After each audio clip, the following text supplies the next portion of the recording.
যশোদানন্দন ব্রজ জনরঞ্জনা যমুনা তীরবনচারী। জয় শ্রী কৃষ্ণ চৈতন্য প্রভু নিত্যানন্দ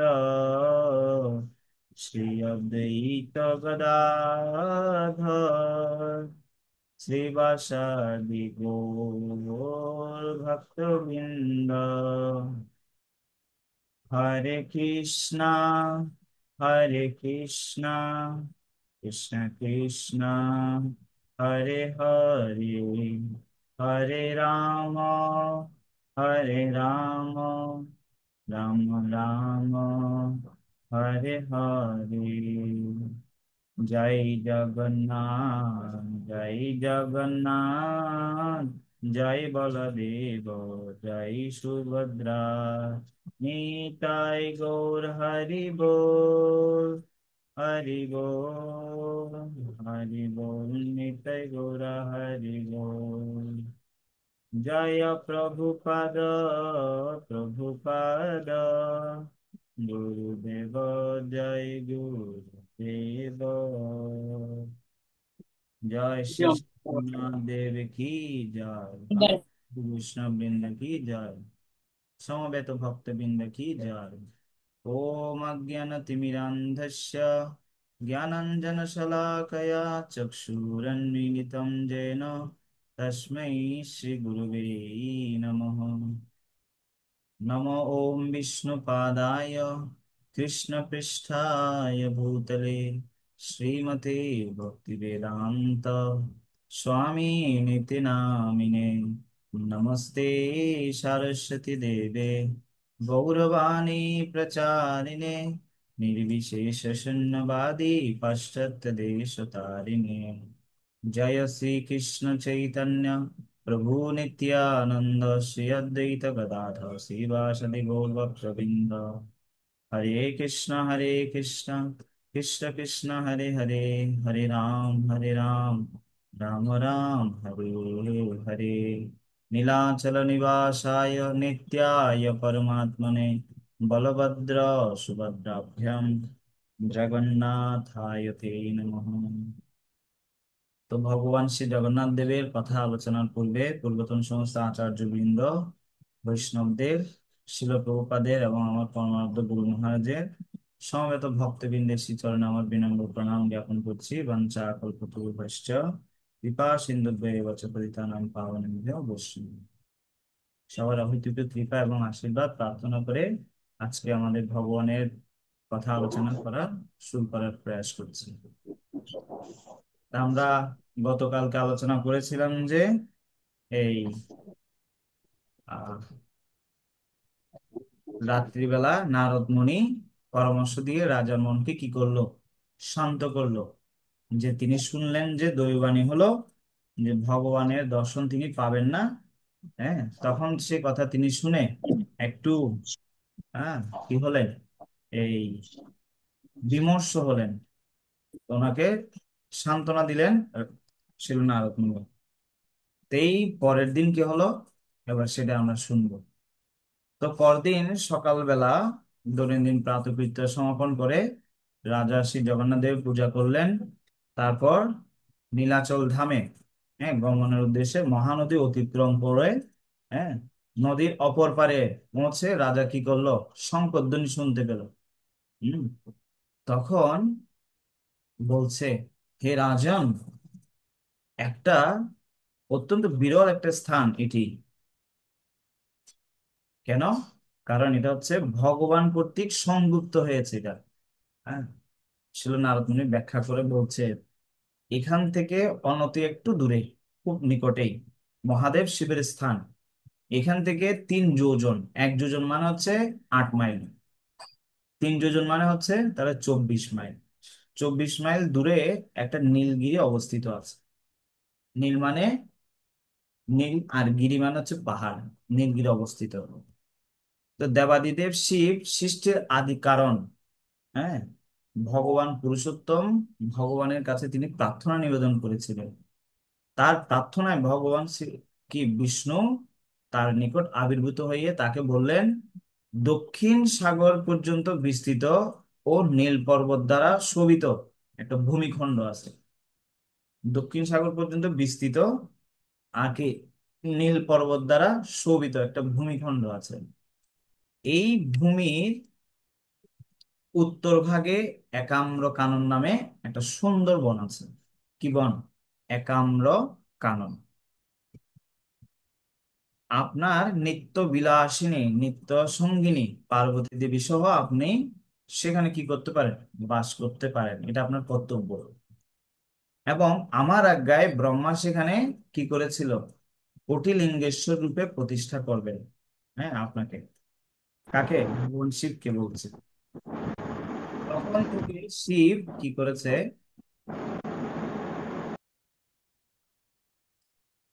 তখন থেকে শিব ওই স্থানে কি করে? বিরাজ করে, কোটিলিঙ্গেশ্বর। এখন চলুন আমরা ওই স্থানে গমন করব এবং ভগবান শিবের দর্শন লাভ করব। তো এখান থেকে আমরা একটা সুন্দর শিক্ষা পাচ্ছি যে কোনো যখন তীর্থস্থানে যাব, সেটা ভক্তদের সাথে যাওয়ার কারণ সম্বন্ধে আমি আগে বলেছি। হ্যাঁ, তো দেখুন, কোন তীর্থে যাওয়ার আগে সেই তীর্থস্থানের মাহাত্ম্যটা আগে শুনে নিতে হবে। তাহলে কি হবে? এটার মাহাত্ম্যটা আমার কাছে অনেক গুরুত্বপূর্ণ হয়ে উঠবে। হম। তো ছিল নারদ মুনি রাজাকে সেই মন্দির দর্শন করার আগে সেই মন্দিরের সম্বন্ধে কি করছে? বিস্তারিত ভাবে বর্ণনা করছে। তো রাজা বিন্দু সরোবরে স্নান করলেন। আর সরোবরে সর্বতীর্থের জল কি ছিল? বিদ্যমান ছিল। আর তারপর তিনি ভগবান শিব ভুবনেশ্বরের পূজা করলেন। তার পূজায় প্রীত হয়ে মহাদেব শিব রাজাকে বলল, কি বলছে? আপনি শীঘ্রই আপনার অভিলাষ কি হবে? পূর্ণ হবে। তো দেখুন, ভগবান শিবের একটা নাম হচ্ছে আশুতোষ। উনি বৈষ্ণবদের মধ্যে শ্রেষ্ঠ। বৈষ্ণবানাম যথা শম্ভু। তুমি যদি সন্তুষ্ট হয়ে আশীর্বাদ করে কি করবে? তা আমরা শীঘ্রই সেই ফলটা প্রাপ্ত হতে পারবো। তা এখন শিব নারদ মুনিকে একান্ত ডেকে বলছে, হ্যাঁ, কারণ ওরা দুজনে ভাই।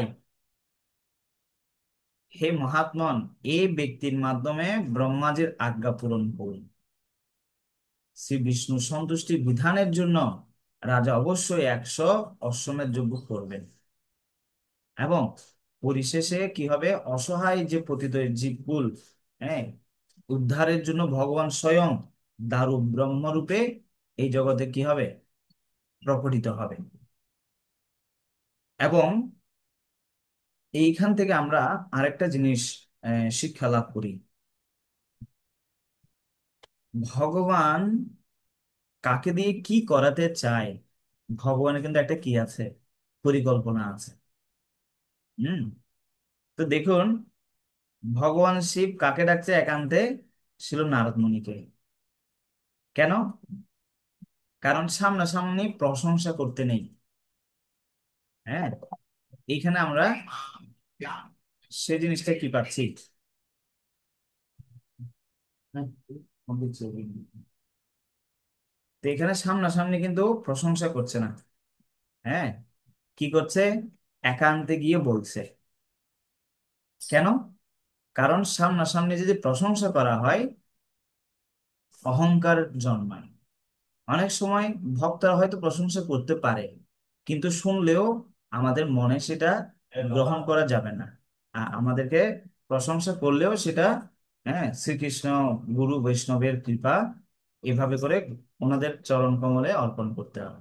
এটা একটা শিক্ষা পাচ্ছি আমরা। আরেকটা হচ্ছে, এখানে বলছে যে ওনার মাধ্যমে একজন বৈষ্ণব, শিবজি কাকে বলছে? ছিল নারদ মুনিকে বলছে, ব্রহ্মাজির আদেশ ওনার মাধ্যমে পূরণ করুন। হ্যাঁ, তাহলে এখান থেকে আমরা কি শিখতে পাচ্ছি? দেখুন, যে শিবজিও ভক্ত, ছিল নারদ মুনিও ভক্ত। ঊর্ধ্বতন হচ্ছে কে? ব্রহ্মাজি। হুম। তো ব্রহ্মাজি ইচ্ছে পোষণ করেছে, আর এখন বাস্তবায়ন করার জন্য দুইজন বৈষ্ণব কি করেছে? একজনকে নির্ধারণ করেছে। হুম। দেখুন, এইভাবে করে আমাদেরকে কি করতে হবে? এই জগতে শ্রী চৈতন্য মহাপ্রভু বলে গেলেন, পৃথিবীতে আছে যত নগরাদি গ্রাম, সর্বত্র প্রচার হবে মোরেই না। তখন শ্রী চৈতন্য মহাপ্রভু এটা বলে দিয়ে চলে গেলেন। তখন আমাদেরকে দেখতে হবে আমাদের জায়গাতে, হ্যাঁ, আমার পাশে যারা আছে, আমার ঘরে যারা আছে, আমার এলাকাতে যারা আছে, আমি যাদেরকে চিনি, তাদের মধ্যে থেকে আমাদেরকে নির্ণয় করতে হবে সে ব্যক্তিকে, কাকে দিয়ে আমরা আমার এই ভগবানের বাণীটা প্রচার করতে পারি। হ্যাঁ, কাকে বলতে পারি, এইভাবে মানুষকে আমাদেরকে বলতে হবে। হুম, তাহলে কি হবে? ভগবান সন্তুষ্ট হবে। তো ভগবান এই কলিযুগে তিন ব্রহ্ম রূপে আসবে। কি ব্রহ্ম? তিনটা ব্রহ্ম, মনে রাখবেন। এক নাম্বার হচ্ছে দারু ব্রহ্ম। দারু ব্রহ্ম মানে শ্রী জগন্নাথ দেব। হম। আর দুই নাম্বার হচ্ছে নাম ব্রহ্ম। হরে কৃষ্ণ কৃষ্ণ কৃষ্ণ হরে হরে, হরে রাম রাম রাম হরে হরে। এই শব্দ ব্রহ্ম হয়ে ভগবান আবির্ভূত হবে। তিন নাম্বার, তিন নাম্বার হচ্ছে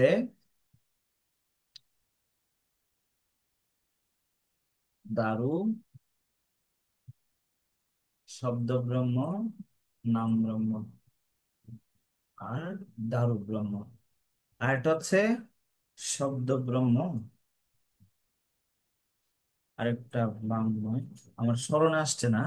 আরেকটা ব্রহ্ম, সেটা হচ্ছে ভাগবত, গীতা ভাগবত। হ্যাঁ, নামটা আমার স্মরণে আসছে না। নাম ব্রহ্ম, আচ্ছা সরি, নাম ব্রহ্ম হচ্ছে হরে কৃষ্ণ মহামন্ত্র, দারু ব্রহ্ম হচ্ছে জগন্নাথ দেব, আর শব্দ ব্রহ্ম হচ্ছে গীতা ভাগবত। এই সমস্ত হচ্ছে, ঠিক আছে, এই তিনটা ব্রহ্মরূপে ভগবান এই জগতে প্রকাশিত হবে। কিসের জন্য? এই কলিযুগের বদ্ধ জীবদের উদ্ধার করার জন্য। হুম। এখন এবার ধাম ভগবান হতে অভিন্ন কেন? ধাম মানে যেখানে স্বয়ং ভগবান অবস্থিত থাকেন, ওই স্থান সুরক্ষিত রাখার জন্য ভগবান বিষ্ণু আমাকে 8টা রূপে, ভিন্ন রূপে নিয়োজিত করেছে। কে বলছে এ কথা? ভগবান শিব বলছে। সেজন্য দেখবেন ভগবানের ধামে, প্রায় ধামে ভগবান শিবের মন্দির থাকে। হ্যাঁ, সেজন্য অনেক ধাম যে শিব থাকে, সেই শিবের নাম হচ্ছে ধামেশ্বর শিব। প্রায় ধামে দেখবেন। তো ভগবানের মহান ভক্ত তিনি, এই কার্যটা তিনি করেন। তারপর আমি নীলকণ্ঠ নামে বিদিত, আমি দুর্গা দেবীর সঙ্গে পুরুষোত্তম ক্ষেত্রে প্রবেশদ্বারে অবস্থান করছি, তো রাজাকে এই স্থানে নিয়ে চলুন। এভাবে বলে শিবজি গম্ভীরভাবে এই নির্দেশনাগুলো দিয়ে কি হয়ে গেছে? ওইখান থেকে চলে গেছে। তা এখন নারদ মুনি শিবের এই উপদেশগুলো স্মরণ করে পরিক্রমা দলকে পুরুষোত্তম ক্ষেত্রের দিকে নিয়ে চললেন। হ্যাঁ, এবং রাজা ও তার সমস্ত দল প্রশান্ত চিত্তে দেবর্ষি নারদের কি করছে? পদাঙ্ক অনুসরণ করতে লাগলো। এই জেনে ওই তাদের যে অভিযাত্রার যে সমাপ্তি হবে, শ্রী বিষ্ণুর চরণ কমলে সাবল অভিলাষের মাধ্যম দিয়ে। হম। এখন ও এই যারা যত সমস্ত ভক্ত ছিল, সবাই একটু কি করেছে? ওই হঠাৎ করে অগুরু বৃক্ষের নিচে একটা ভগবান নৃসিংহদেবের বিগ্রহ দর্শন করল। ওই বিগ্রহ, দেব বিগ্রহের দর্শন মাত্র বলা হচ্ছে কোটি ব্রহ্ম হত্যা পাপ, ব্রাহ্মণ হত্যার পাপ থেকে মুক্ত হওয়া যায়। হ্যাঁ, ভগবানের এই যে দিব্য অপ্রাকৃত রূপ সকল ভয় থেকে, পাপ থেকে, বিপদ থেকে রক্ষা করে। নারদ মুনি এগুলো ব্যাখ্যা করছেন। এখন শ্রী নৃসিংহদেবের মুখাবদানে তীক্ষ্ণ দন্তরাজি, হ্যাঁ, দেখা যাচ্ছিল। আর তার স্কন্ধে ছিল স্বর্ণাভ কেশর আবৃত, মানে সোনালী কালারের চুল। হুম। আর তাকেও দেখতে অত্যন্ত ভয়ঙ্কর দেখাচ্ছিল। তার এই যে তীক্ষ্ণ যে দন্ত প্রকাশ পাচ্ছিল, এটা দেখে কি সবাই একটু ভয় পাচ্ছিল। আর ওনার ত্রিনয়ন ছিল, ত্রিনয়ন বিশিষ্ট। এবং ওনার নখগুলো ছিল অত্যন্ত কি সুচারু এবং তীক্ষ্ণ। কেন? কারণ ওই ওই নখ দিয়ে ভগবান কি করেছে, হিরণ্যকশিপুর বক্ষ বিদীর্ণ করেছিল। আর ওনার দুই হাতে আছে শঙ্খ এবং চক্র, আর দুই হাতে। এবং ভগবানের মাথায় কোটি কোটি সূর্য যদি একত্রিত করা হয়, এই যে প্রভা, সৌন্দর্য, আলো বিচ্ছুরিত হবে, ওই রকম দেখাচ্ছিল। আর ভগবানের এই রূপ দেখে সবাই নৃসিংহদেবের এই রূপকে সাষ্টাঙ্গে প্রণিপাত করেছে। সাষ্টাঙ্গ, আর একটা হচ্ছে পঞ্চাঙ্গ। হ্যাঁ, অনেকে বলে ষষ্ঠাঙ্গ। ষষ্ঠাঙ্গ বলে এই শব্দ নেই, সাষ্টাঙ্গ নামে শব্দ আছে। পঞ্চাঙ্গ দিয়ে মাতাজিরা প্রণাম করে। আর ষষ্ঠাঙ্গ মানে কি, স যোগ অষ্ট। স মানে নিজের, অষ্ট মানে আটটি অঙ্গ দিয়ে পুরুষেরা, প্রভুরা কি করে, দণ্ডবত হয়ে কি প্রণাম করে। তো সবাই কি করেছে, ভগবানকে ওইখানে দেখাতেই কি করেছে, প্রণাম করেছে। তো অনেক সময় আমরা যখন তীর্থে যাব, এটা আমি আগেও একবার বলেছি, কথা প্রসঙ্গে আরেকটি করে বলছি, যখন আমরা তীর্থে যাব, এটা একটা বিচার্য। আমাদের দেহ স্মৃতি, কাপড়ের স্মৃতি, এগুলো একটু ভুলে যেতে হবে। কেন? যেখানেই আমরা বৈষ্ণবের দর্শন পাবো, বিগ্রহের দর্শন পাবো, সেখানে আমরা যাতে প্রণাম করতে কি ইতস্তত না করি। কাপড়ে ময়লা লাগবে, হ্যাঁ, জুতা বাইরে রেখে আসলাম, হারিয়ে যেতে পারে, ওই চিন্তা যাতে না হয়, একদম সাদাসিধে ভাবে যেতে হবে। তার প্রমাণ কোথায় আছে? ভাগবতে আছে। বিদুরজি, তিনি যখন এই কুরুক্ষেত্রে যুদ্ধ হবে, তখন তিনি কি করলেন, ওনার সমস্ত রাজবেশ পরিত্যাগ করে একদম সাদা মাটা পোশাক পরে বের হয়েছে। যুধিষ্ঠির মহারাজ, তিনি যখন কি কি করছেন, এই সব পরিত্যাগ করে দিয়ে চলে যাচ্ছেন, প্রস্থান করছে, মহাপ্রস্থান, তখনও তিনি সেরকম করেছিলেন। হম, পোশাক ইত্যাদি ক্রিয়া করে ফেলেছে। তো সেই জন্য আমাদের বৈরাগ্য উৎপাদনের জন্য পোশাকটা খুবই একটা ইম্পর্টেন্ট। হ্যাঁ, কারণ যে ধরনের পোশাক পরি, ওই ধরনের একটা প্রভাব মনের মধ্যে কি করে, প্রভাবিত হয় আমাদের মন। হ্যাঁ, ধুতি পরলে একটু সাধুর মনে ভাব আসে, জিন্স প্যান্ট ইত্যাদি প্যান্ট যখন পরে অফিসিয়াল, তখন একদম মনে হয় যে অনেক বড় কিছু। এত ঠিক সেরকম, যখন যে পরিস্থিতিতে যাব, আমরা যে স্থানে যাব, সেই ধরনের একটা পোশাক আমাদের মনের উপর একটা কি করে, প্রভাব ফেলে। হম। তো সকল এই অবশেষে সকল মুনিগণের যিনি শিরোমণি, দেবর্ষি নারদ, হ্যাঁ, রাজাকে সে পবিত্র স্থানে নিয়ে এলো, আর যেখানে সে নীলমাধব বিরাজ করছিল, অবশেষে চলে এসেছে। কিন্তু সেই সময় সেই বিগ্রহ স্বর্ণাভ বালুকায় কি হয়ে গেছে, আবৃত হয়ে গেছে। তা এখন নারদ মুনি রাজার কাছে ভগবানের পরিকল্পনা কি করলো, প্রকাশ করে করলেন। বলছেন, দেখো, যিনি যিনি শোকে অচেতন হয়ে পড়লো, হ্যাঁ, সেই ভগবান নীলমাধব এখন চার রূপে আপনার নিকটে আবির্ভূত হবে। হ্যাঁ, এইখানে যে ভগবান আবৃত হয়ে গেল, তিনি আবার চার ভাবে প্রকাশিত হবে। তো যে স্থানে নারদ মুনি জগন্নাথ দেবের নিত্য লীলা স্থান বলে নির্দেশ করলো, সে স্থানে রাজা ষষ্ঠাঙ্গ প্রণিপাত করলো। হম। আর রাজার মানে চোখ দুটা থেকে কি হচ্ছে, অপরুদ্র ভাবে অশ্রুপাত হচ্ছে, কান্না করছে। হ্যাঁ, তখন তিনি মানে বলতে পারছে না, কথা বলতে পারছে না। হ্যাঁ, তিনি বলছেন, হে রাজন, উদ্বিগ্ন হয়েও না, আমি অবশ্যই তোমাকে দর্শন দিব। কে বলছে? ভগবান।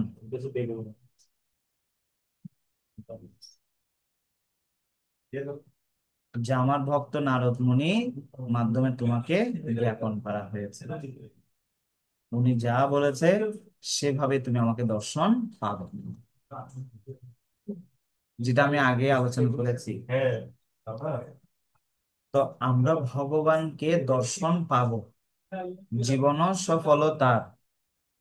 কার জীবন সফল? এই জগতে কোটিপতি হওয়া, এই জীবনে অনেক সুন্দর স্ত্রী বা স্বামী লাভ করা, বাড়িঘর করা, অনেক সম্পত্তির মালিক হওয়া, এটাকে সফল জীবন বলা হচ্ছে না। সফল জীবনটা কার? জনম সফলতার, কৃষ্ণ দর্শন যার ভাগ্যে হইয়াছে একবার। যার ভাগ্যে কৃষ্ণকে যে সরাসরি একবার দেখতে পেরেছে, সে হচ্ছে ভাগ্যবান। তো সেই দিনের জন্য আমাদেরকে একটু ব্যাকুল হতে হবে। তাহলে ভগবান আমাদেরকে কি দর্শন দেবে বা কথাও বলবে, এইভাবে যেভাবে আমরা দেখতে পাচ্ছি। কিন্তু কিভাবে? বৈষ্ণবের আনুগত্যে, গুরু আনুগত্যে থাকলো। তো ছিল নারদ মুনির আনুগত্যে রাজা ইন্দ্রদ্যুম্ন ছিল বলে, রাজা মুখ দিয়ে একটা কথা বলেছে বলে আজকে ভগবানের মুখ দিয়ে এই কথাটা বলছে। আবার কি বলছে? তুমি উদ্বিগ্ন হইও না, আমি তোমাকে অবশ্যই দর্শন দেব। হ্যাঁ, দর্শন দিব। কিন্তু একটা কথা বলছে, আমার ভক্ত নারদ মুনি তোমাকে যেভাবে বলেছে সেভাবেই দেব। কেন? এখানে একটা সুন্দর সিদ্ধান্ত আছে। মহারাজ অম্বরীশ যখন ধ্যানে দেখতে পেলো যে, সরি, দুর্বাসা মুনি যখন ধ্যানে দেখতে পেলো অম্বরীশ মহারাজ একটু জল পান করলো, ওনার আতিথেয়তা গ্রহণ করার জন্য ওনার গৃহে আসলো, মধুবনে আসলো, উনাকে ফেলে রেখে উনি একটু জল পান করেছে, সেইটার জন্য তিনি রেগে মেগে একদম অসুর সৃষ্টি করে মারার জন্য চেষ্টা করলো। কাকে? অম্বরীশ মহারাজের মতো মহান বৈষ্ণবকে। কিন্তু তিনি নির্বিকার। কিন্তু সুদর্শন চক্র চলে এসেছে কাকে মারার জন্য? সেই দুর্বাসা মুনিকে। তিনি ব্রহ্মার কাছে গেল, ব্রহ্মা বলছে আমি পারবো না, আমরা সবাই ভগবান বিষ্ণুর অধীন। তখন বলছে তুমি যাও, আমরা পারবো না। শিবের কাছে গেল, শিবজিও বলছে আমিও পারবো না, তুমি বিষ্ণুর কাছে যাও। বিষ্ণু ভগবান বলছে, কি বলছে? অহম ভক্ত পরাধীন হি যশতন্ত্র এব দ্বিজ সাধু বিগস্ত হৃদয় ভক্তে ভক্ত জন প্রিয়। কি বলছে? 1 নাম্বার, সবাই বলছে আমরা বিষ্ণুর দিন, আর ভগবান বিষ্ণু কি বলছে? অহম ভক্ত পরাধীন, আমি ভক্তের অধীন। তাহলে এখন সিদ্ধান্তে আসুন, আমরা যদি ভগবানকে পেতে চাই, হ্যাঁ,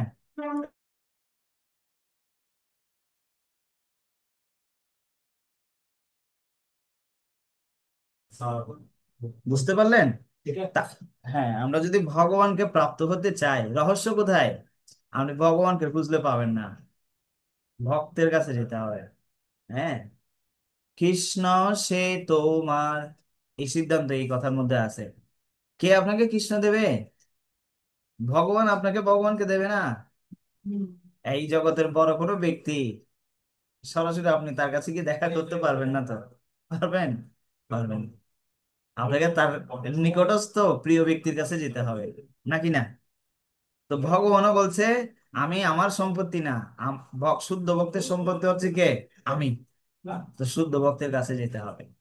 উনি যদি বলে, তাহলে ভগবান বলে কৃষ্ণ সে তোমার, কৃষ্ণ দিতে পারো, তোমারও শক্তি আছে। হ্যাঁ, তো সেই জন্য বলা হচ্ছে ইসকন প্রতিষ্ঠাতা আচার্য অভয় চরণারবিন্দ ভক্তি বেদান্ত স্বামী শিল প্রভুপাদ। তো এখানে নামের মধ্যে একটা শব্দ আছে, কৃষ্ণ কৃপা শ্রী মূর্তি। তো ভগবানের কৃপার মূর্তিটা কে? শিল প্রভুপাদ। উনি সারা জগতে কৃষ্ণকে দিয়েছে। উনি যদি বলবে, তাহলে কৃষ্ণ আপনার কাছে আমার কাছে আসবে। হ্যাঁ, তা এখন উনি এই জগৎ থেকে চলে গেছেন, ওনার শিষ্যবৃন্দরা রয়েছে, ওনার শিষ্যবৃন্দরা রয়েছে। ওনাদের নির্দেশ অনুসারে যখন আমরা চলবো, শিল প্রভুপাদের নির্দেশের সাথে মিলিয়ে চলবো, তখন আমরা কি কৃষ্ণকে প্রাপ্ত হব। এটা হচ্ছে কি নীতি। তা এখন হচ্ছে কথা হচ্ছে, তাহলে আমি বৈষ্ণবের কাছে কিভাবে যাব? বৈষ্ণব আমাকে কখনো অঙ্গীকার করে বলবেন ঠিক আছে কৃষ্ণ তোমার কাছে আসবে, কখন বলবে? এর পরের লাইনে বলছে বৈষ্ণব কবিরা, আমি তো কাঙ্গাল, কৃষ্ণ কৃষ্ণ বলি দায়ী তব পাছে পাছে। এই হচ্ছে লাইন। দুইটা যোগ্যতা। বৈষ্ণব আপনার প্রতি কখন কি করবে, গ্র্যান্টেড করবে কে? আমি তো কাঙ্গাল, এক নাম্বার যোগ্যতা। হ্যাঁ, আমি বৈষ্ণবের কাছে কিভাবে যাব, এটা সিক্রেট এখানে। এক নাম্বার কি, আমি হচ্ছে কাঙ্গাল। কাঙ্গাল মানে কি, আমি হচ্ছে ভিখারি। ভিখারি কি কোনো চিন্তা করে কে ভালো মানুষ কে খারাপ মানুষ? মাছ উঠে বলে একটু ভিক্ষা দেন, সবার কাছে চায়, যে কোনো জায়গাতে চায়। তা আমরা যখন বৈষ্ণব সঙ্গে যাব, তখনই বলবো আপনি আমায় দয়া করে একটু কৃষ্ণের মতিহার মতো আমার আশীর্বাদ করেন, কৃপা করেন। ওনার সন্তুষ্ট, আপনার কি সন্তুষ্টি বিধান করতে পারি আপনি আমায় বলুন, আপনার আদেশ থাকলে আমায় বলুন, আমি আপনাকে একটু সেবা করতে চাই। এইভাবে করে বৈষ্ণবের আশীর্বাদ নিতে হবে। হ্যাঁ, আমি তো কাঙ্গাল, ঠিক আছে। এরপরে আমি তো কাঙ্গাল এবং কি, কৃষ্ণ কৃষ্ণ বলি।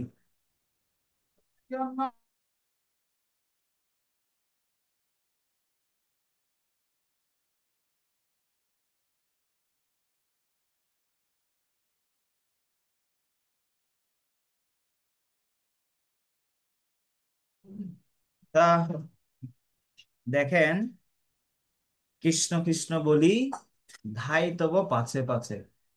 হুম।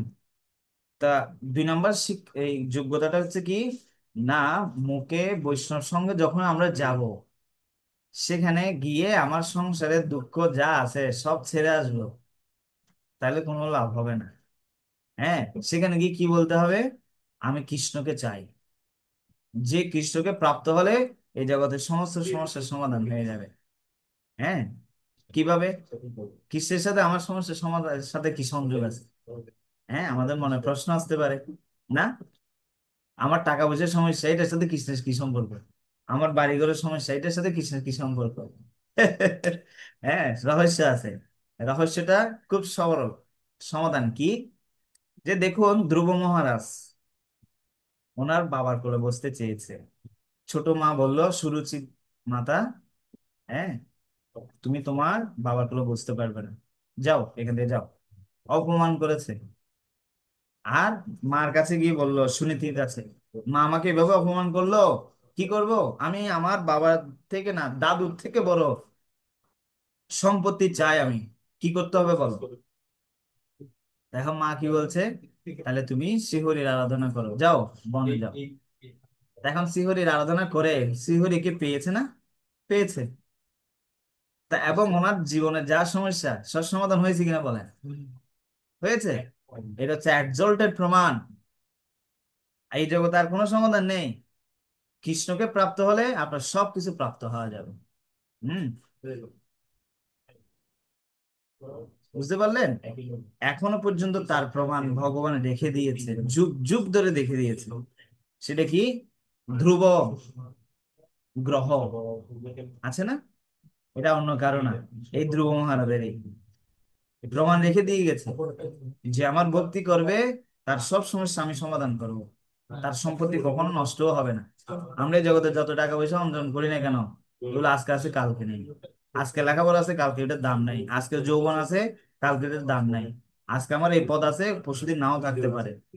কিন্তু যে ভগবানের প্রতি নিষ্ঠাপরায়ণ ভক্তিপরায়ণ, তার ঐশ্বর্য কোনোদিন নষ্ট হবে না, যুগ যুগ ধরে থাকবে।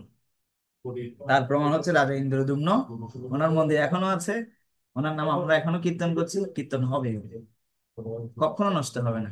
এই ধ্রুব মহারাজের কথা বলা। হ্যাঁ, তো সেই জন্য আমাদের জীবনের যত সমস্যা আছে, হ্যাঁ, সব সমস্যার সমাধান হবে কিভাবে? কৃষ্ণকে প্রাপ্ত হওয়ার মাধ্যমে। তো কৃষ্ণকে কার কাছে গেলে পাবো? বৈষ্ণবের কাছে। আর শেষ যোগ্যটা কি, ধাই তব পাছে পাছে। হ্যাঁ, বৈষ্ণবের আগে যাওয়া যাবে না, পাশেও থাকা যাবে না, কোথায় থাকতে হবে? পিছনে থাকতে হবে। 3টে যোগ্যতা বললাম, কাঙ্গাল, কৃষ্ণ কৃষ্ণ বলো, আর কি, পিছনে থাকো। সামনেও যেও না, পাশেও থেকো না, পিছনে থাকো। সেজন্য বলা হচ্ছে বন্দে গুরু শ্রী চরণার বিন্দম। যত বন্ধন আছে কোথায়? সব চরণে। তারপর শ্রী গুরু চরণ পদ্ম কেবল ভকতি সত্ম। এই হচ্ছে রহস্য। তা আমরা বৈষ্ণবের পদম অনুসরণ করব। মহাজন গতস্য পন্থা। হ্যাঁ, মহাজনের যেই পথ তাতে হও অনুরত। মহাজনেরা যেভাবে ভগবানকে প্রাপ্ত হওয়ার জন্য গেছে, যে পথে গেছে, আমাদেরকে ওনাদের পিছন পিছন পশ্চাৎ ধাবন করতে হবে। ঠিক আছে, এই হচ্ছে কথা। ওকে, আমরা এখানে আজকে এখানে সমাপ্ত করছি। আগামী কালকে আমরা আলোচনা করব কৃষ্ণের কৃপায় এরপর কি হলো। হ্যাঁ, ভগবানের মুখ দিয়ে বলল, হ্যাঁ, আমি তোমাকে দর্শন দিব, পাবে আমার দর্শন, যেভাবে ছিল নারদ মুনি বলেছে। ঠিক আছে, এরপর কি হলো আমরা আগামীকালকে শ্রবণ করবো। হরে কৃষ্ণ হরে কৃষ্ণ, কৃষ্ণ কৃষ্ণ হরে হরে, হরে রাম রাম রাম হরে হরে। জয় জগন্নাথ বলদেব সুভদ্রা মহারানী সুদর্শন চক্র কি জয়। শ্রী শ্রী জগন্নাথ পুরী ধাম কি জয়। সমবেত ভক্তবৃন্দ কি জয়। গৌর প্রেমানন্দে হরি হরি বল। কার কোনো প্রশ্ন আছে? যদি থাকে আপনারা আনমিউট করে বলতে পারেন।